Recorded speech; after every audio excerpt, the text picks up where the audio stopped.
Amigos de Benepress, estamos en las oficinas administrativas de la Asamblea Nacional, acá en Pajaritos, en la ciudad de Caracas. Nos encontramos en la Comisión de Política Exterior. Su presidente, Francisco Sucre, acaba de llegar de un periplo bastante largo, diputado.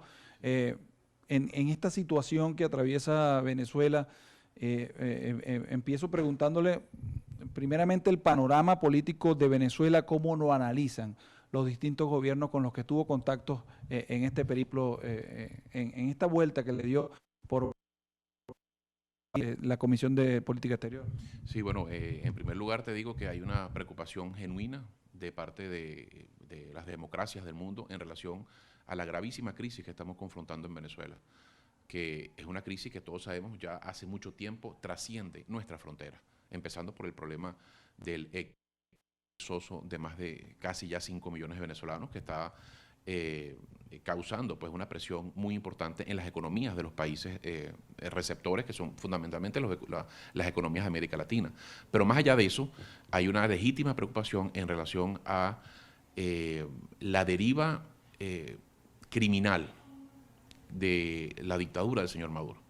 La deriva criminal en el sentido de la promoción de grupos terroristas, la promoción de esta permisividad con grupos de terroristas en Venezuela, como el ELN y la FARC.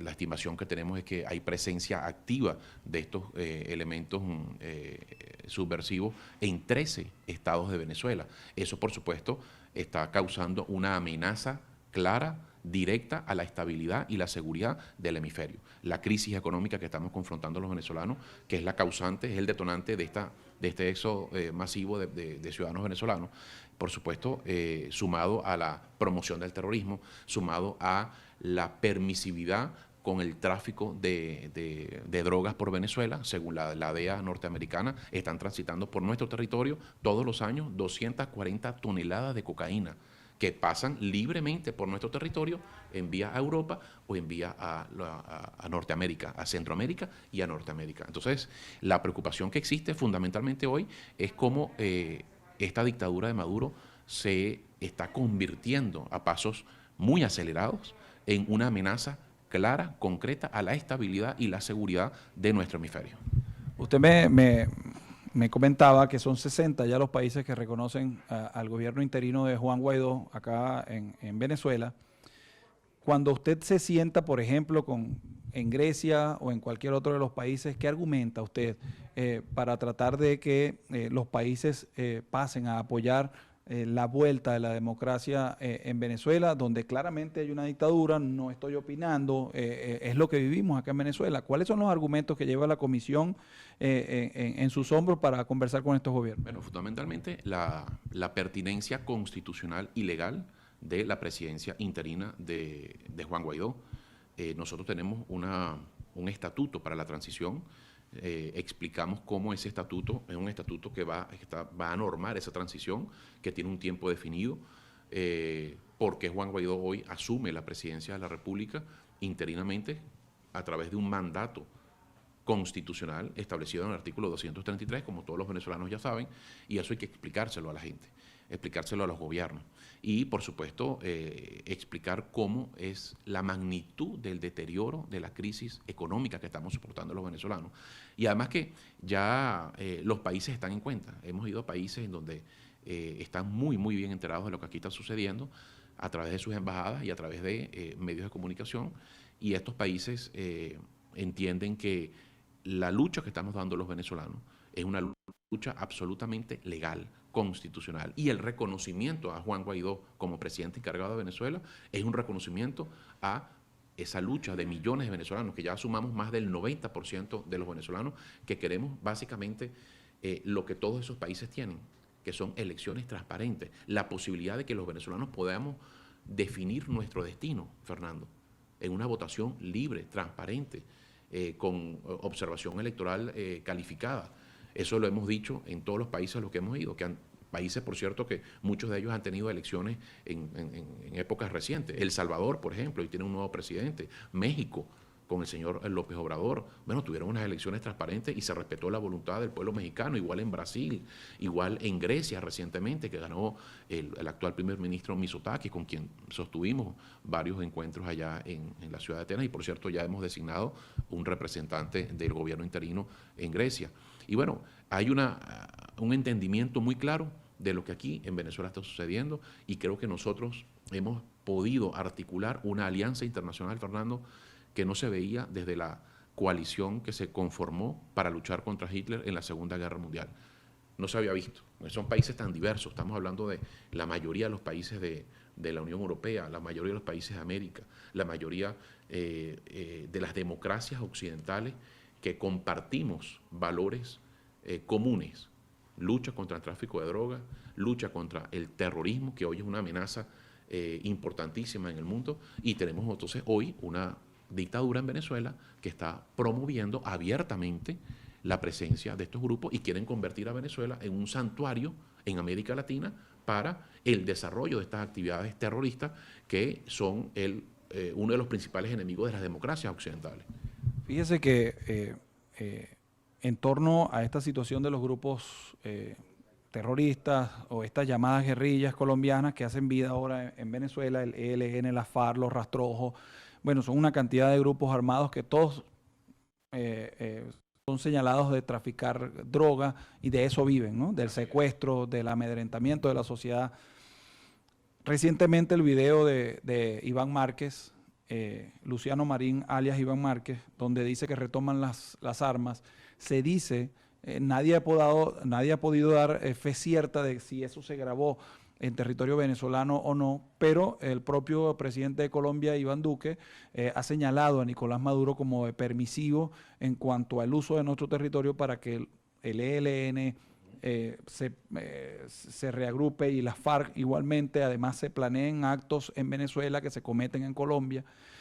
Se habla, de hecho el periodista brasileño que hemos entrevistado acá en Menepress, Leonardo Coutinho, tiene una investigación donde él dice, habla de la entrada del Hezbollah por Venezuela, que tendría finalmente implicaciones en lo que fue el homicidio de Alberto Nisman en Argentina. No ha terminado de comprobarlo, pero él dice que todo señala y apunta a eso. Entonces ya estamos hablando de Hezbollah, estamos hablando de estos grupos colombianos que hacen vida en Venezuela. ¿Cómo afecta esta situación a nuestro territorio? ¿Cómo lo ven desde afuera? Colombia, acaban de asesinar a una candidata, Karina García, candidata a alcalde en una parroquia colombiana, en un municipio colombiano. Entonces, ¿cómo se analiza esto desde afuera y cómo nos afecta como país? Porque al final de todo esto vivimos todos en Venezuela, y cómo nos podría afectar esto en un futuro en cuanto a la relación con el resto de la región. Mira, evidentemente es un tema sumamente grave. Yo te digo, como diputado del Estado Bolívar, yo lo viví en carne propia. Nosotros fuimos en una misión el año pasado a la frontera con Guyana para hacer un acto de reafirmación de nuestra soberanía sobre la isla de Anacoco, que está en el río que divide los dos países, Guyana y Venezuela. Y bueno, cuando nos dirigíamos allá a una misión de diputados, fuimos interceptados por una alcabala del ELN. Eso es vía Tumeremo, vía hacia San José de Anacoco, concretamente.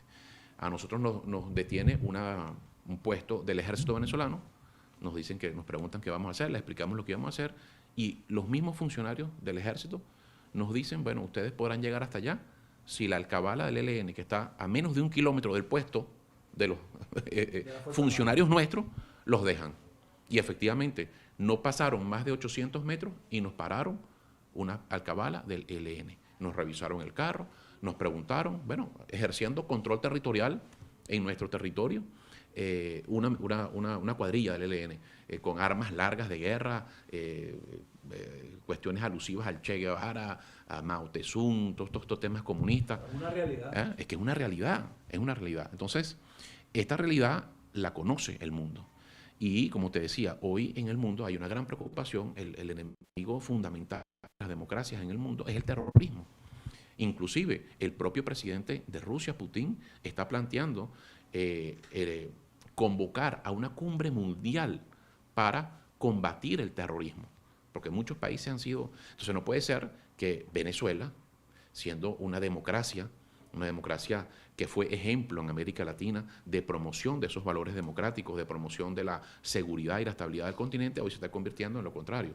El propio Maduro, ahí están las alocuciones, dijo que estaban invitados, puertas abiertas, alfombra roja, para el foro de Sao Paulo que se realizó aquí el 28 de julio, el señor Santrich, que está solicitado por narcotráfico, porque esa es otra cosa, ellos se arropan con estos ropajes ideológicos y que están luchando por el bienestar del pueblo, y lo que están es secuestrando, asesinando y traficando droga. El señor Santrich está buscado por narcotráfico y el señor Iván Márquez, bueno, imagínate el prontuario que tiene. Entonces, qué casualidad que desde que ellos anunciaron que iban a la retoma de las armas, bueno, vimos cómo masacraron a esta candidata que está haciendo su trabajo político, estaba haciendo su trabajo político para unas elecciones municipales que hay en Colombia, junto a su mamá y a 5 de sus integrantes de su equipo. Esa es la respuesta. Y frente a eso, el mundo está expectante. Y tenemos hoy, bueno, un Estado fallido en Venezuela que colabora, que promueve y que es partícipe de que eso esté sucediendo en Venezuela. Y por eso es la gravedad del asunto. Por eso es la gravedad del asunto y por eso nosotros en América Latina, fundamentalmente en el hemisferio, a través de nuestro organismo regional, que es la OEA, pues me imagino que este tema va a ser llevado allá por las autoridades colombianas. Es importante ese tema de la OEA porque ayer conversábamos con un internacionalista en Benepress en horas de la mañana con este tema y él nos decía que Colombia es la que pudiera solicitar la activación del TIAR tomando en cuenta lo que está ocurriendo y la utilización de nuestro territorio para que estos grupos desde allí planeen ataques contra la República Colombiana. ¿Usted cree que esto pudiera ser una vía que pueda tomar Colombia para defenderse? Bueno, es un mecanismo. Nosotros somos miembros de la OEA desde el presidente Chávez, el difunto presidente Chávez, hasta la fecha con Maduro. Ellos han intentado aislarnos del sistema interamericano. Denunciaron el Tratado Interamericano de Protección de Derechos Humanos. Ya la Asamblea Nacional adhirió de nuevo a Venezuela a ese tratado. Lo mismo hicieron con el TIAR en el año 2012, porque han querido aislarnos. Entonces, en América Latina, en el hemisferio, desde Canadá hasta la Patagonia, hay una institucionalidad interamericana, de la cual somos parte. Nosotros somos fundadores de la OEA. Y el instrumento al que tú haces referencia, el Tratado Interamericano de Asistencia Recíproca, TIAR, bueno, es parte de ese andamiaje jurídico, por cierto, aprobado por Venezuela hasta el 2012, que Chávez, como que premonitoriamente, previendo lo que querían hacer con Venezuela, pues aislarla, pretendió sacarnos y la Asamblea Nacional, en defensa de los derechos del pueblo venezolano, pues adhirió de nuevo al TIAR. Y Colombia, evidentemente, así como Brasil, así como Perú, cualquier nación del hemisferio puede perfectamente invocarlo porque es un mecanismo para precisamente la defensa de la seguridad hemisférica. El concepto de seguridad hemisférica hoy es un concepto que trasciende las fronteras de lo que fue el TIAR en su primer momento cuando la Guerra Fría. Hay que recordar aquí que en el año 2003, en una cumbre hemisférica convocada por la OEA en México para analizar las amenazas a la seguridad del hemisferio, el concepto de seguridad hemisférica se amplió y ahora es un concepto multidimensional y la seguridad hemisférica se ve amenazada ya no porque venga una potencia extracontinental a invadir cualquiera de nuestros países en el hemisferio, sino también por estados como el venezolano, que está promoviendo el terrorismo, estados como el venezolano que está permitiendo además el libre tránsito. Esto es una especie de autopista sin peaje para que cruce la droga que va para Europa y para América, que está promoviendo grupos terroristas. Bueno, estamos violando lo que se aprobó en el año 2003 en la OEA como conceptos de seguridad hemisférica. Y cualquier estado que se sienta afectado en sus intereses nacionales, amenazado, como es el caso de Colombia. Recordemos el atentado a la escuela de policía en Bogotá. Bueno, el señor que cometió esa aberración, ese acto criminal, que se inmoló en el camión lleno de explosivos, bueno, ese señor hacía vida en Venezuela, experto explosivista, y estaba aquí en Venezuela como si nada, o sea, un ciudadano normal. Y él, en Venezuela, se dedicaba a enseñar el arte de explosivos a miembros de disidentes precisamente del ELN. Y otra cosa muy grave que hay que también denunciar aquí, Fernando, tiene que ver cómo estos grupos criminales están reclutando jóvenes venezolanos que están huyendo de este desastre que significa el socialismo del siglo XXI, y cuando transitan por las trochas, cuando pasan a Colombia, son reclutados con promesas de comida, de dinero, de armas, de poder, y están entonces reclutando esta nueva recomposición del ELN, que anda en conversaciones ahora con la FARC para unirse, y están reclutando a jóvenes venezolanos que son víctimas de este desastre del socialismo del siglo XXI. Precisamente, y para finalizar, porque sabemos que tiene que ir a la comisión delegada, la cantidad de venezolanos que están caminando hacia el sur y los distintos gobiernos han ido colocando, han ido tomando medidas para algunas odiosas, para algunas personas odiosas, para otras personas tiene que ser medidas que de alguna manera controlen la migración por la que va saliendo el venezolano hacia el sur. Ecuador, por ejemplo, acaba de tomar una medida, Perú, tienes que tener, Chile, tienes que tener tus papeles desde Venezuela para poder irte a esos países. ¿Qué conversaciones han tenido con estos gobiernos para que en esta regularización los venezolanos que ya salieron y que no tienen esos papeles no vayan a quedar varados precisamente corriendo estos peligros de los que usted hablaba? No, yo estoy muy claro en esa situación, y todos estos gobiernos, primero que hay que agradecerles su política de brazos abiertos, cómo han permitido que, bueno, cientos de miles de connacionales venezolanos víctimas de este desastre del socialismo del siglo XXI hayan podido ir temporariamente a esos países a buscar un mejor futuro. Como tú bien dices, bueno, estas son economías pequeñas, no estamos hablando de países desarrollados que tienen economías muy grandes, y evidentemente este constante influjo de venezolanos, además con muchas necesidades, porque son necesidades de salud, de colegio para los niños, etcétera. De alguna manera esas economías no están preparadas para ese influjo, y aún así nos han apoyado inmensamente, por ejemplo, con el reconocimiento de pasaportes vencidos, que ya hemos logrado eso en muchos de los países de nuestro hemisferio. Pero bueno, le hemos dicho que, bueno, las personas que ya están en tránsito puedan entrar y puedan regularizar su situación, y eso va a ser así. Ahora, quienes estén pensando hoy desde Venezuela, bueno, me voy a ir a Ecuador, bueno, ya hay una regulación que es una política de cada país, soberana de cada país, y nosotros no podemos tampoco de alguna manera imponerles su política migratoria, evidentemente. Ellos conocen su realidad y saben cuántos migrantes venezolanos o de cualquier otra nacionalidad pueden recibir esas economías.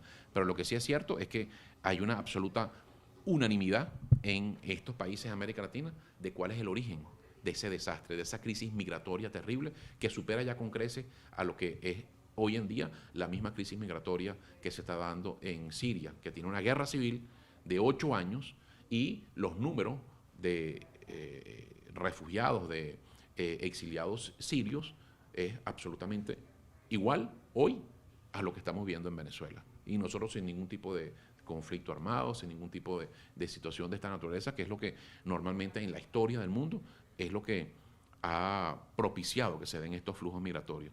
Aquí lo que está propiciando este flujo migratorio es, bueno, un modelo absolutamente fracasado, tutelado por otro fracaso mayor que se llama Cuba, que pretenden imponernos aquí lo que en su momento Chávez denominó el famoso mar de la felicidad, y aquí están las consecuencias.